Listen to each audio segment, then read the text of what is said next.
2014년 바실련 토크 콘서트를 시작하도록 하겠습니다.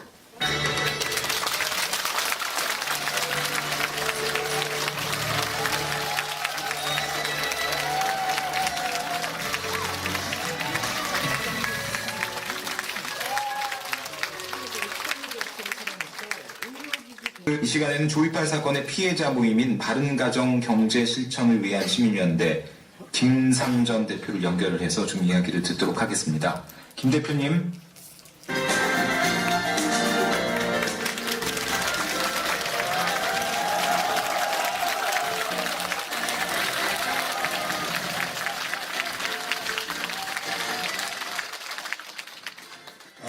날씨도 좋지 않은데 이렇게 찾아오셔서 감사합니다. 자, 오늘 이 자리에는 우리 기존 회원들 외에 지금 우리 그 부산 지역 교수님들 그리고 제가 이걸 준비하다 보니까 논문이 없더라고요. 이 공부하는 것도 이 빈부격차가 있고 이게 인기가 있는 것 같아요. 그래서 대한민국 사기 관련해서 있는 자료라든지 그런 데이터가 너무 없더라는 거죠. 오늘 이 자리가 어떻게 보면 대한민국에서 50년 근현대사에서 하나의 어떤 논문으로 될 수 있을 만큼 아주 객관적이고 여러분에게 정확하게 정립되어 있는 결과물을 만들어드리고 여러분이 돌아갈 수 있도록 해볼까 합니다. 자, 시작해볼까요? 시작하겠습니다.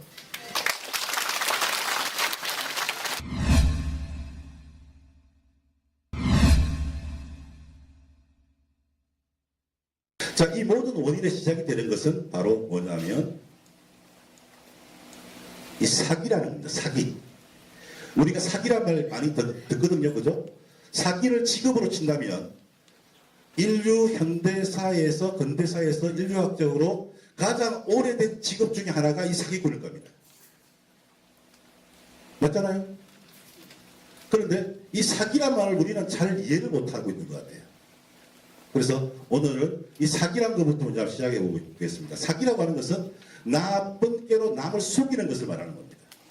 근데 여기서 보시면 우리 우리가 한자 세대니까 한글보다는 한자에 좀 많이 익숙하죠. 그래서 말씀원의 잠깐사 이렇게 합쳐서 사자가 되는 건데요. 교묘한 말로 잠깐사에 속이는 것을 사라 그럽니다.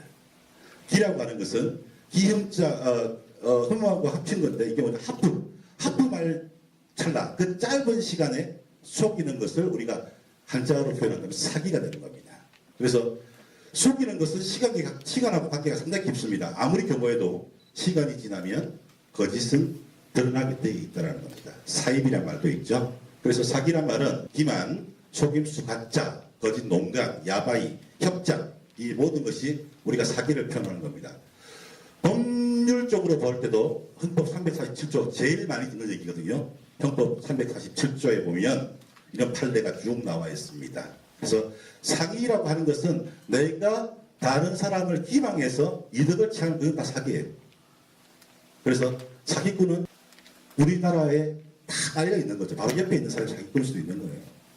그래서 우리가 사기에 대해서 너무 남의 얘기처럼 자꾸 생각하는데 우리는 이 주변에서 늘 사기 당할 수가 있다는 겁니다. 그럼 우리 사기꾼하고 이 피해자를 한번 비유를 한번 해볼까요?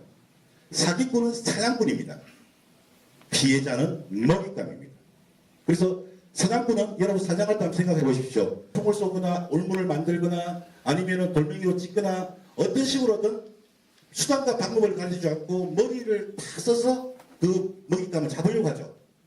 사기꾼도 똑같은 심리입니다. 올가미를 만들어 놓고 요 올가미 안에 먹잇감이 들어오게 되면 오는 거예요. 이게 사기꾼이에요. 이게. 그리고 사기꾼은 그거 사냥꾼이고 피해자는 어떠냐?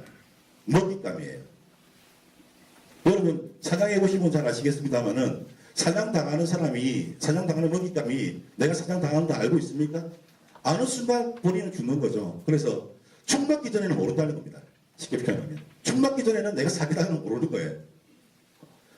폴수가 사냥을 하기 위해서 저 멀리서 총을 겨누가서 총을 쏴버렸는데 이 먹잇감은 그냥 평소처럼 지내다가 어느 순간 총 한 방만 그냥 죽는 거예요. 이것처럼 사기를 당하는 사람들도 어느 순간 나도 모르는 사이에 한 방에 피해를 입는 거라는 거죠. 그렇기 때문에 이게 참 어렵다는 겁니다. 머피라는 사람이 그런 이야기 했죠. 어느 시대에나 명백한 거짓말을 믿는 사람은 있다라는 거죠. 그래서 웃으면서 이런 말을 해요, 진짜.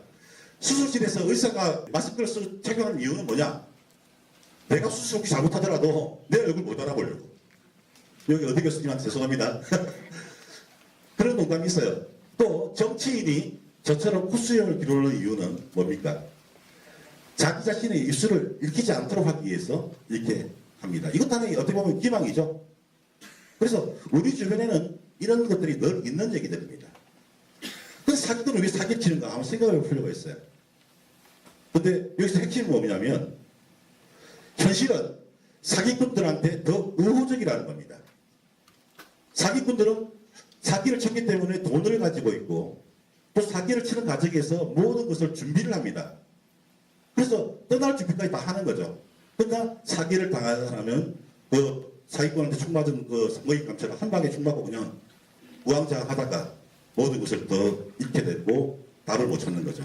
이것이 어떻게 보면 문제가 되는 겁니다. 우리나라에서는 징벌적 손해배상 제도가 없습니다. 이게 참 중요한 문제거든요. 징벌적 손해배상 제도. 어떤 시스템이 잘못을 했으면 그 사람이 징벌적으로 어떤 손배를 해야 되는데 외국 같은 다 되어 있는데 우리나라만 유독 피해자들한테 아주 가혹하고 가해자들한테 아주 뭐 어떻게 할까요? 그냥 모시죠, 상전처럼. 이게 문제라는 겁니다. 1대9의 싸움, 중요한 얘기죠. 수사 실무 과정에서 나오는 얘기입니다. 유죄 기준은 90%의 확률이라는 겁니다. 나는 당에서 억울한데 그것을 받아들이는 경찰이나 검찰은 90%의 확률을 가지고 얘기하기 때문에 항상 어려운 거죠. 왜냐하면 또 우리나라는 무죄 추정의 원칙도 있고 또 나쁜 놈도 법의 도움을 받을 수 있는 법적 제도가 되어 있기 때문입니다. 나쁜 놈이라고 해서 너 법의 혜택을 못 받아가 아니라 나쁜 놈이라도 돈만 있으면 A급 정관이요 변호사를 쓸 수가 있다는 겁니다. 그러다 보니까 항상 당하는 사람만 억울하게 그렇게 되는 겁니다. 지금은 불법도 없고 관심법도 없는 시대입니다. 그리고 사기꾼들은 탈법, 불법을 가리지 않고 처벌받지 않는 방법을 찾아보고 또 그 방법을 변호사와 함께 찾습니다. 열심히 공부해가지고 서울대 나와가지고 그 하는 짓은 뭐냐? 이 사기꾼들 똥 닦아주는 거예요. 이게 어떻게 보면 현실이라는 거예요. 그래서 참 어렵습니다. 방송에서 많이 나왔던 얘기지만 사기 범죄에 대한 발생 현황을 보면 항상 카드 사태라든지 금융위기 같은 이런 대형 사건이 터질 때마다 이렇게 경제가 어려울 때마다 이 대형 사건은 또 사기는 항상 급증을 합니다. 이게 도표에 그렇게 나와 있죠. 또한 사기를 당하는 피해자들도 지금은 60세 이상 자꾸 연령층이 좀 올라가는 거죠. 10% 이상이라는 거죠. 또 정체 총 범죄율 중에서 이 사기가 5인데 5위가 중요한 게 아니에요. 9조 5,943억이라는 거예요. 엄청난 금액이거든요.